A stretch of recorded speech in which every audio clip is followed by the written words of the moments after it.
प्रदेश के नेतृत्व ने कहा कि सब जगह सभी ज़िलों में बजट के बारे में चर्चा करके आप सभी बंधुओं से बातचीत की जाए। बजट का जहाँ तक सवाल है 2024-25 का, ये 48 लाख करोड़ का बजट है। 2013-14 में 16 लाख करोड़ का बजट हुआ था। तो 10 सालों में 3 गुना, 16 लाख करोड़ से 48 लाख करोड़ का बजट।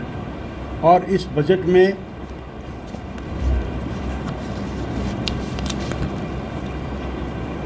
सबसे बड़ी बात इंफ्रास्ट्रक्चर क्रिएटिविटी की है। किसी भी बजट में जो कैपिटल एक्सपेंडिचर होता है, जो इंफ्रास्ट्रक्चर को बनाने का बजट होता है, उसमें यदि हम खर्चा अधिक करते हैं तो कहते हैं कि देश के जो इकोनॉमिस्ट हैं बड़े बड़े, वो ये सब कहते हैं कि इंफ्रास्ट्रक्चर में, कैपिटल एक्सपेंडिचर में अगर बजट की परसेंटेज ज़्यादा हो तो वो बजट अच्छा माना जाता है। जितेंद्र जी भी बैठे हैं बड़े इकोनॉमिस्ट के रूप में। तो मैं समझता हूँ कि 18.2% का जो एक्सपेंडिचर इस बजट में है वो कैपिटल एक्सपेंडिचर में है। यानी कि देश में जो विकास की गति है, चाहे उसमें सड़कें बनवाने की बात हो, चाहे बिल्डिंग्स बनवाने की बात हो, चाहे नए नए प्रोजेक्ट लेने की बात हो, रेलें बनाने की बात हो, हवाई अड्डे बनाने की बात हो, ऐसे जो भी विकास में जो इंफ्रास्ट्रक्चर की बात है, उसमें ये 18.2% का अगर खर्चा बजट का उसमें एलोकेट किया जाए तो सबसे बड़ी उपलब्धि मैं समझता हूँ नरेंद्र मोदी जी की सरकार की, हमारी बहन निर्मला सीतारमणैया की। तो जो सबसे बड़ी उपलब्धि जो है वो ये है। दूसरी बात, फिस्कल डेफिसिट, 15वां वित्त आयोग, उसका ये कहना है कि अगर किसी भी सरकार में फिस्कल डेफिसिट अगर 3% या उसके अराउंड जीडीपी का, तो उसको एक बैलेंस्ड बजट कहते हैं। जैसे हम कोई भी जो राजकोषीय जिसको घाटा कहते हैं, हम 3% की जीडीपी की अगर 3% में रहें तो उसको हम ये कह सकते हैं कि ये बड़ा बैलेंस्ड वो है। और मैं समझता हूँ कि इस देश की जो जीडीपी है वो 326 लाख करोड़,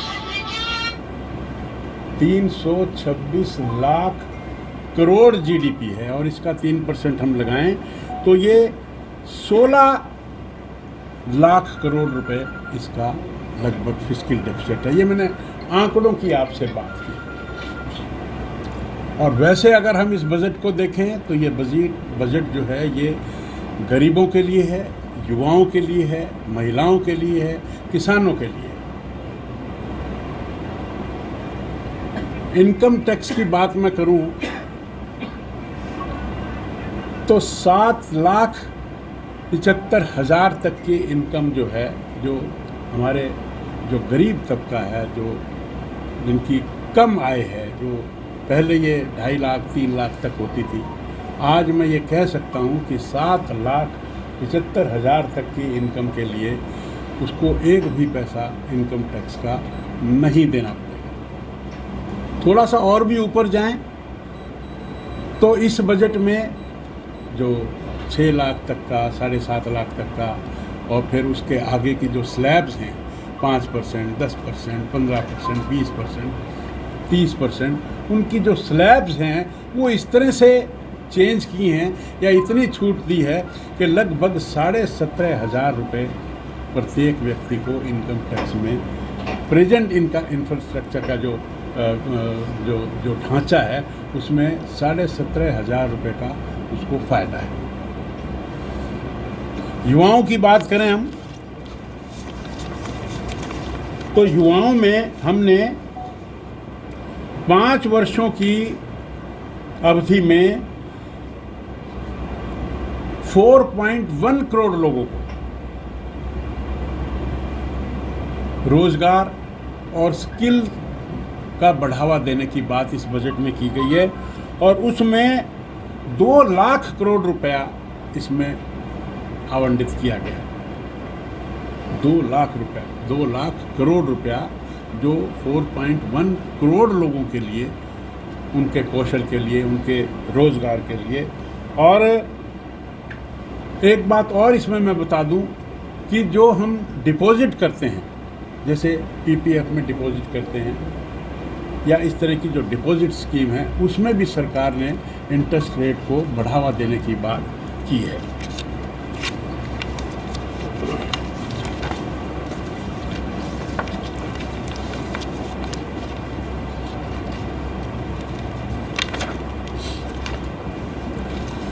जहाँ तक महिलाओं का सवाल है, महिलाओं के लिए जो लखपति दीदी की बात माननीय मोदी जी करते हैं, ऐसे उसमें 3 करोड़ महिलाओं को लखपति दीदी बनाने का इसमें प्रावधान किया गया है और उसके महिला सशक्तिकरण के लिए 3 लाख करोड़ रुपया इस बजट में से रखा गया है। तो महिलाओं के लिए ये जो जितने भी सेल्फ हेल्प ग्रुप हैं, बहुत सारी महिलाएं जो खाली रहती हैं, उन्होंने अपने ग्रुप बनाए। उनको पहले हम 10,000 का लोन देते हैं, फिर 20,000 का लोन देते हैं, फिर 50,000 का भी लोन देते हैं। तो इसके लिए उन्होंने 3 लाख करोड़ रुपया इसके लिए रखा है। और एक महिला है, एक महिला एक ग्रुप बनाती है, वो 10,000 का लोन लेती है, 20,000 का लेती है, 50,000 का लेती है और फिर वो बाकी अपनी जो सखियों को कोई भी जो स्किल है वो उसको सिखाती है, चाहे वो कपड़े बुनने की बात हो, चाहे वो अचार बनाने की बात हो, चाहे अलग अलग तरह की कोई भी जो चीज़ें हैं वो अपनी मार्केट में भी बेच सकती हैं। तो अकेली महिला व्यापार को डेवलप नहीं कर सकती, लेकिन सेल्फ हेल्प ग्रुप में वो इस तरह का संगठन करके अपने आप को आत्मनिर्भर करके और महिला सशक्तिकरण करके इस ओर भी सरकार ने हमारे को विशेष ध्यान देकर 3 लाख करोड़ रुपया इसके लिए उन्होंने रखा है। बजट में 1 करोड़ शहरी गरीब लोगों को आवास देने के लिए 10 लाख करोड़ का बजट इनके लिए रखा है। मतलब जो रोटी कपड़ा और मकान हम लोगों को, जो गरीब लोग हैं, जो माननीय दीनदयाल जी का हमारा एक सपना भी है कि जो समाज में पंक्ति के आखिरी सीट पर बैठा है, जो असहाय है, निर्बल है, दुर्बल है, उसकी सहायता के लिए भी हमने 10 लाख करोड़ रुपया इसमें रखने का प्रावधान किया है।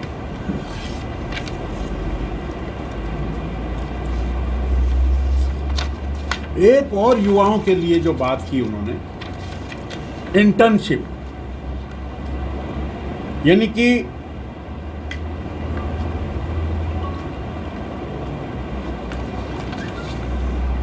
1 करोड़ लोगों को उनकी पढ़ाई के बाद जो ITI कर लेते हैं उनको अच्छी नौकरियां नहीं मिलती, ऐसी 500 जो कंपनियां हैं उनको छांटा है, उनमें इंटर्नशिप देने की बात की है। इंटर्नशिप का मतलब 1 साल की ट्रेनिंग, और वो ट्रेनिंग भी पेमेंट के साथ। पहले साल उनको 6,000 रुपये मिले और फिर बाकी 11 महीने 5,000 रुपये उनको दें।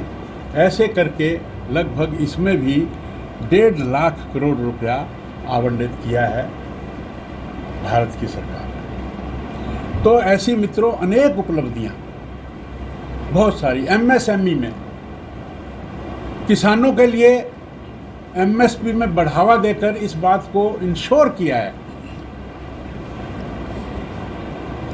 कि उनकी रिटर्न 1.5 गुना हो, कम से कम 1.5 गुना लाभ उनको हो किसानों के लिए।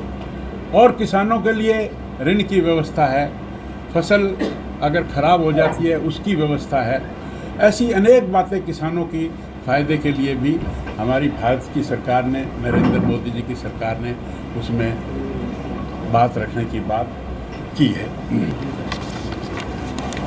हरियाणा के लिए स्पेशल रियायत उन्होंने 450 करोड़, ये जो बाढ़ आ जाती है कोई आपात स्थिति में सहायता के लिए, उन्होंने 450 करोड़ का आवंटन किया है।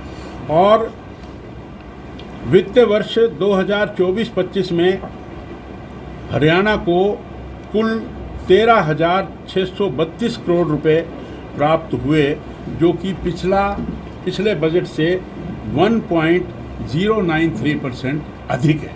ये हरियाणा को एक्स्ट्रा लाभ हुआ है।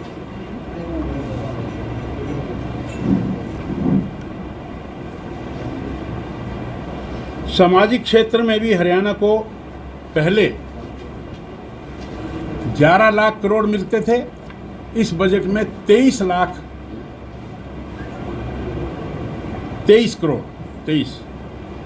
11 लाख करोड़ मिलते थे और इसमें 23 लाख करोड़ रुपए मिलने का प्रावधान है। और इसी तरह से हेल्थ में भी 2.25 पहले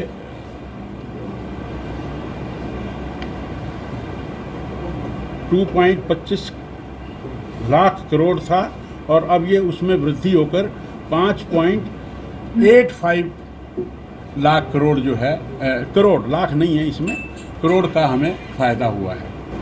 लगभग मोटी बात मैंने आपको बताई हैं। और इसमें शहरों के विकास के लिए 14 बड़े शहरों में 30 लाख से जो अधिक आबादी हैं उनको भी स्पेशल विकास किया जाएगा, ये बात भी इस बजट में कही गई है।